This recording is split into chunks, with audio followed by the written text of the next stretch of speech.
Moms and dads, I bet you can relate to this email. Kirk, my son is just like the kids you described in your podcast. He comes home feeling defeated after school, feeling like he isn't smart. But I got him Crunch Labs and he loves it. Building the new toy and watching Mark Rober makes him feel smart. And then he explains, talking a million miles a minute, like our kids do, all the cool science facts he's learned. It's like I get my real kid back when he's building his Crunch Labs toy. And that is exactly why I was so psyched when my niece first told me how her son loves Crunch Lab. Confession, this is the one sponsor I wanted more than any other because it's such a perfect fit for our kids. So go to crunchlabs.com/calm and you'll see why. Crunch Labs is a STEM monthly subscription build box for kids. Your kids get a really fun toy in the mail every month. And what kid doesn't love that? And then they put it together by watching a step-by-step video from former NASA engineer Mark Rober, where he teaches all the cool physics that make the toy work. Mark's passion is helping kids think like engineers. And this helps your kids develop resilience and problem-solving skills while having a ton of fun. Get your kids something they will actually love, use, and look forward to getting all throughout the coming year. Build your child's confidence now. Visit crunchlabs.com/calm and get your kids Crunch Labs today. When you bring your child home for the first time, you want a baby monitor you can trust. When you choose Stork, you choose technology trusted to monitor 10 million babies in hospitals every year. Stork continuously tracks your baby's pulse rate, oxygen saturation, and temperature. Visit MassimoStork.com to learn more. Stork, a revolutionary baby monitor, is born. Stork is not a medical device. Read and understand all product labeling. Massimo data on file. How many of you have a child who will sometimes get so upset, even kind of explosive, and lash out at you, say mean, disrespectful things to you, or maybe they throw something or break something, then they run off to their bedroom, and 30 minutes later or 3 hours later or the next morning, they come downstairs like nothing happened. Like nothing happened at all. And they come down kind of like carefree, like, hey mom, can I have a snack? You're like, wait. A few minutes ago or a few hours ago, you were just calling me obscene names or throwing things, and now you're acting like nothing happened at all. I want to show you what to do in these situations and why it's happening. And that's what we're going to discuss today on this episode of the Calm Parenting Podcast. So welcome. This is Kirk Martin, founder of Celebrate Calm. You can find us at celebratecalm.com. We were first introduced to this when our son did this time after time. And to our shame, we didn't know how to handle it, and so we always handled it the wrong way. Well, Casey's a grown-up now, and if you need help with anything, you can reach out to Casey, because he was your child, and he knows how all of this works. So it's Casey, C-A-S-E-Y, at celebratecalm.com. So I want to give credit for this podcast to Casey, but also to really great mom that wrote in, and here's what she said. Said, I got your programs, I bought them, downloaded them on the special, listening to on the app, and she listens on her way back and forth to work every day. And some parents will do it at home, they'll do it while they're picking up their kids, even let your kids listen. She said, here's the cool thing. You addressed this specific issue. You gave me 5 different options and even scripts. And I thought, well, I don't really need this. Our son doesn't do this. One day later, son does this exact same thing. And she said, at first I was shocked, right? Normal. But then I remembered what I was supposed to do. And she said it was so helpful because I felt confident, like I had a game plan, like I knew how to help my son in the moment. See, it's not just about knowing what to do. She said I had the resources and the tools to actually help my son instead of making it worse. And that's partly why we do what we do. Look, I did it the wrong way for a long, long time. So much of what Celebrate Calm is please don't make the same mistakes that I made because I nearly destroyed my relationship with my son, and I don't want that to happen to you. So let's go through this situation. you will rightly say, like, well, why doesn't my child want to take responsibility for his actions and apologize? And my answer is twofold. One, you and I don't want to do it either. Seriously, we don't like being held accountable. When we do something really bad, do you really want to talk about it? Especially to an authority figure. Like if I was at your house for 24 hours and I saw you blowing up or losing your cool or lecturing too much, would you really like it if I said, hey, Emily, why don't we step into the den? Well, actually, nobody has dens anymore, right? Step into our home office. We need to talk about that little incident that just happened. And your response would likely be, oh, it's okay, Kirk. I got it now. I'll do it differently next time. Right? That's what I would say. Or actually, as a guy, if you would have talked to me 15 years ago and said, Kirk, listen, we need to talk about your anger issues, I would have been like, I don't have anger issues, right? And you'd be like, because this is what I say to guys, like, oh, of course you don't have anger issues. You just have denial issues, right? Nobody likes to be held accountable. And here's the second thing I would tell you. You know what it is? Because of shame. Because we know what we did is wrong and we're ashamed of our behavior. Isn't that what happens to you in certain situations? And isn't that what's happening to your child? Your child knows they're not supposed to scream at you and call you names and break things and run off. They're ashamed of their behavior. So I want to give you some tools because when I was making the notes, I'd kind of make a rough outline of this. I want to make it easier for your kids to come and apologize and own their own behavior and choices. I want to reduce that friction, that resistance. Picture this. If they think that you're downstairs, standing with your arms crossed and folded, just waiting for the apology, you know they're not coming downstairs because then they're going to get the lecture. And you know what the lecture does? It heaps more and more shame on them. Well, but I need to lecture them so they know what they did was wrong. They already know what they did was wrong. That's why they lie. It's why they'd avoid you. That what they need is to be taught. But you're not standing there in this situation with the arms folded, right, waiting for the apology. Our intention then is not to teach. And I need to ask you a question. Do you want an apology or do you want contrition? Do you just want to check a box off to feel justified that they apologize because they did something awful? Or do you actually want to teach your child something, right? What do you want out of it? What I want at the end of the day is a relationship, because relationships change behavior.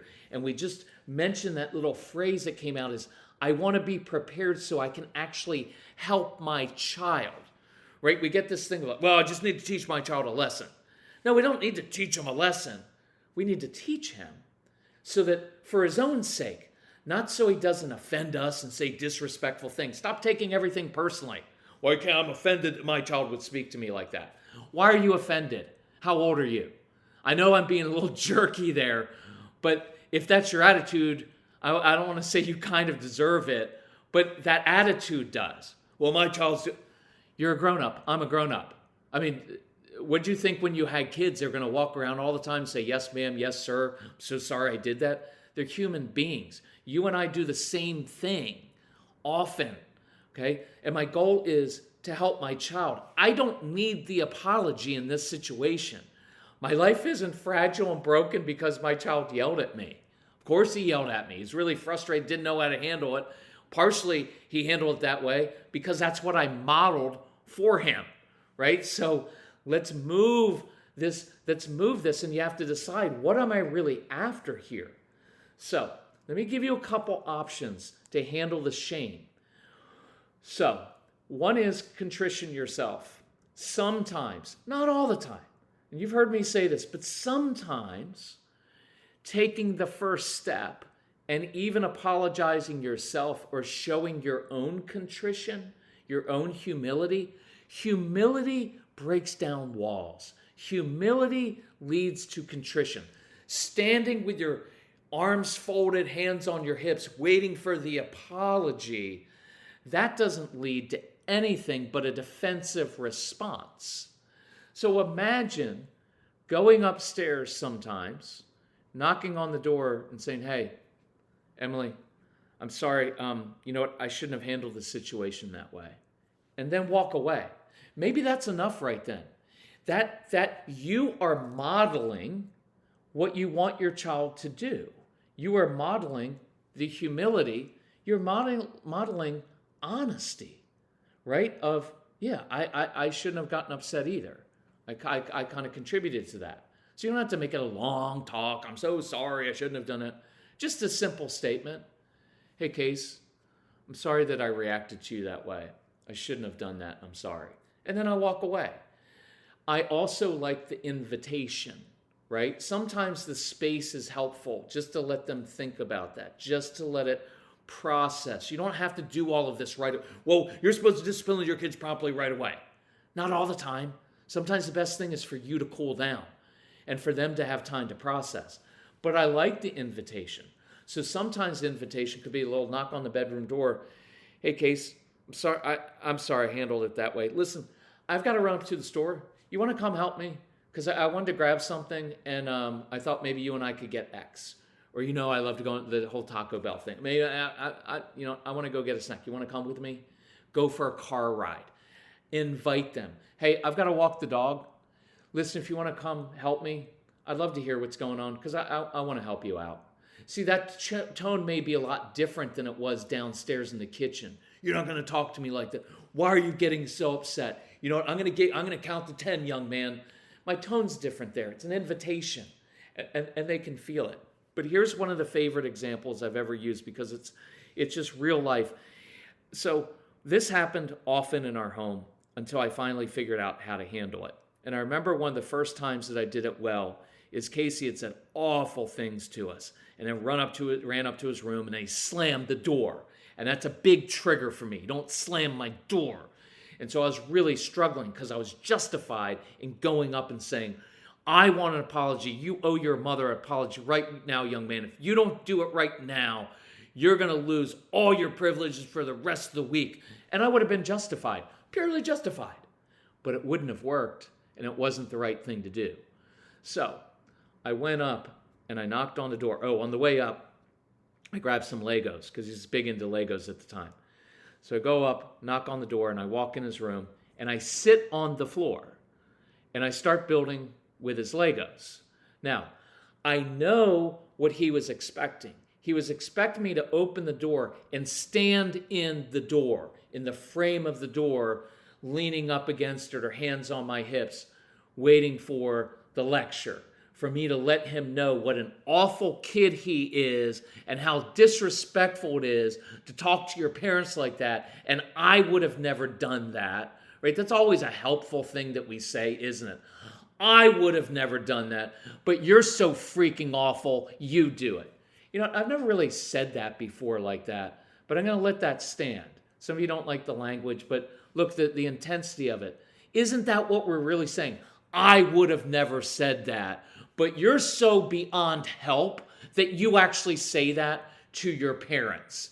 Don't you feel like a load of dog you know what right now? Right? Like what are we expecting? Are we expecting like, you know what, Dad, you're right. You're so much better than me.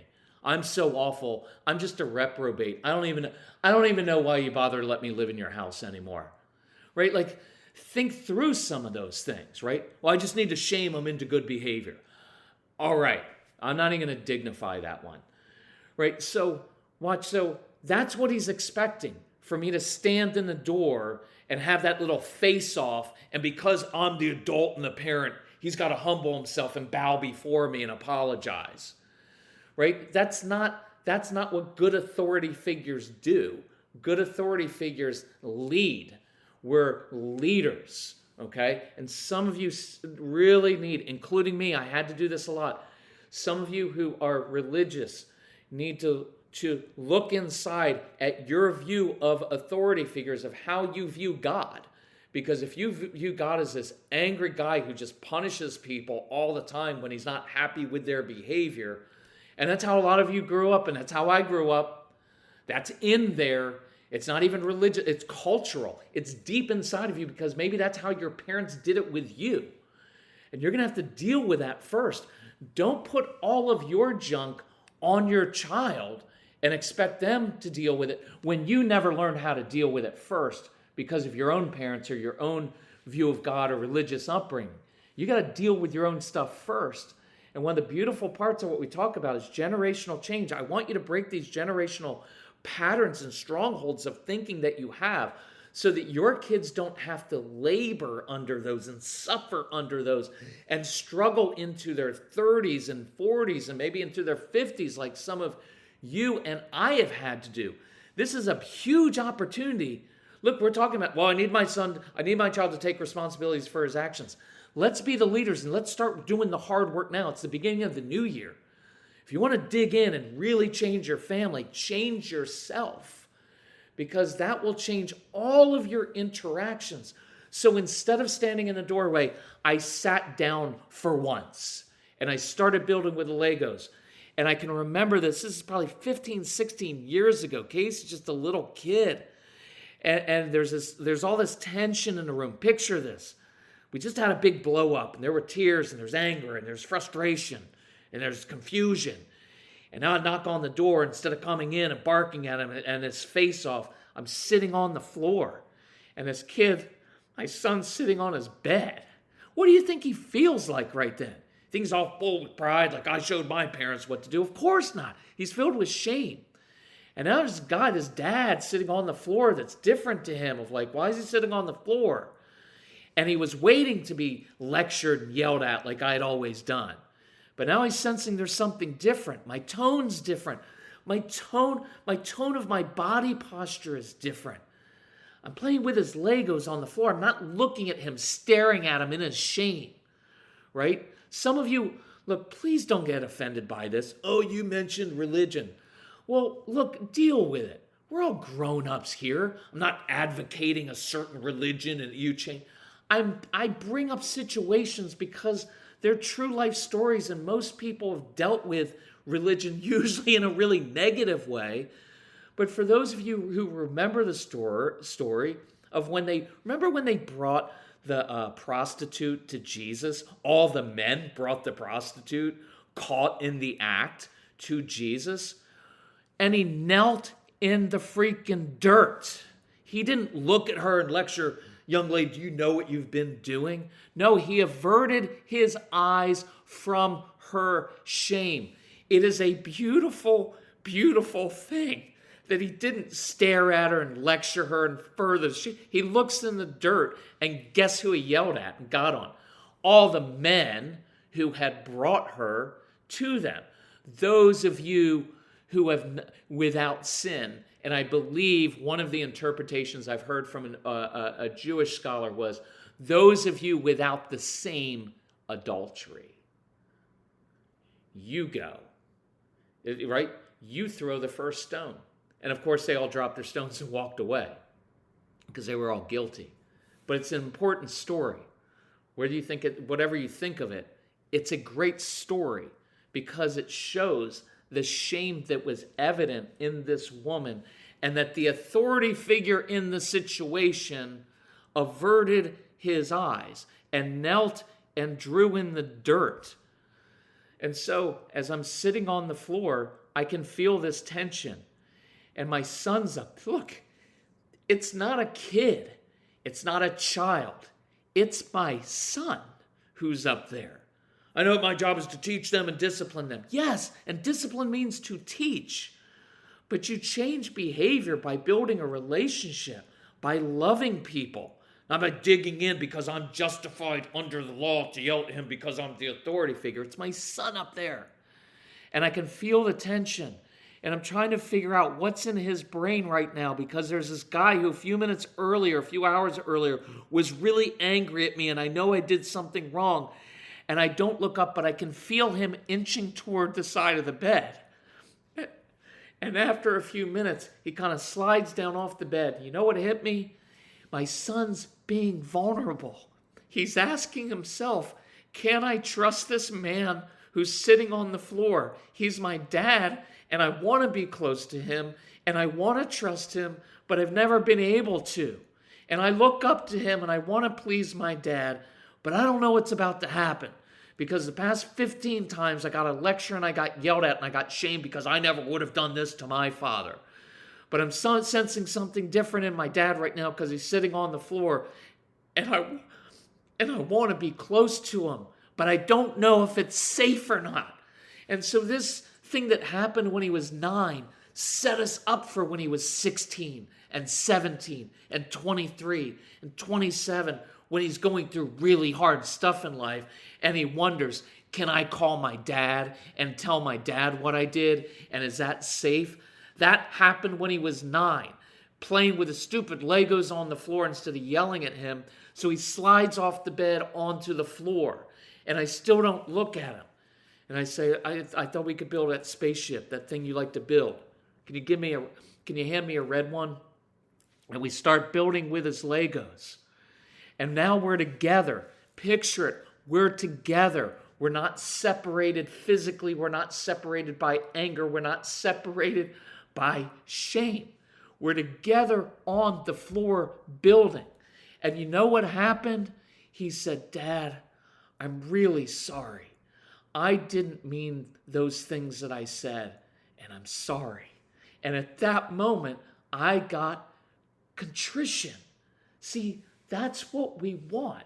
He wanted a do-over. He wanted me to know I didn't mean those things. And now that we're in that posture, in that moment, I can say, I know you didn't, son. I know you didn't. You just don't know what to do when you get frustrated, and so you lash out. And guess what? I do the same thing. So here's what I'm learning to do differently. Do you want to try that next time? He'd be like, yes. And see what happened in that moment? I got contrition, and I taught my son something. And I built my relationship with trust deeper than it ever had been after one of the worst moments in our experience together. There are opportunities here, opportunities to bond, to draw closer, but these moments happen. And it's not about a technique. It's about a relationship and how you do these things. And what I want is for you to have the tools to know how to do these things. So I'm inviting you into a different way of relating to your kids and to yourself to break those generational patterns. I would ask you to try this, to work on this. If we can help you, reach out to Casey at CASEY@celebratecalm.com. Look at the specials on the website. We've created these things. We have this new app that works really, really easily, so you can listen throughout the day, listen when you can, so you can break these patterns for your kids. That's my goal as we go into the new year. Let's break these patterns. So some of these things that we've had since childhood, our views of authority, so that our kids don't have to go through the same pain and ick that we did and don't have to inflict that on their kids, right? No guilt, no blame. Today is a new day. We get to handle this in a new way. So let's do that. Love you all. Talk to you soon. Bye-bye.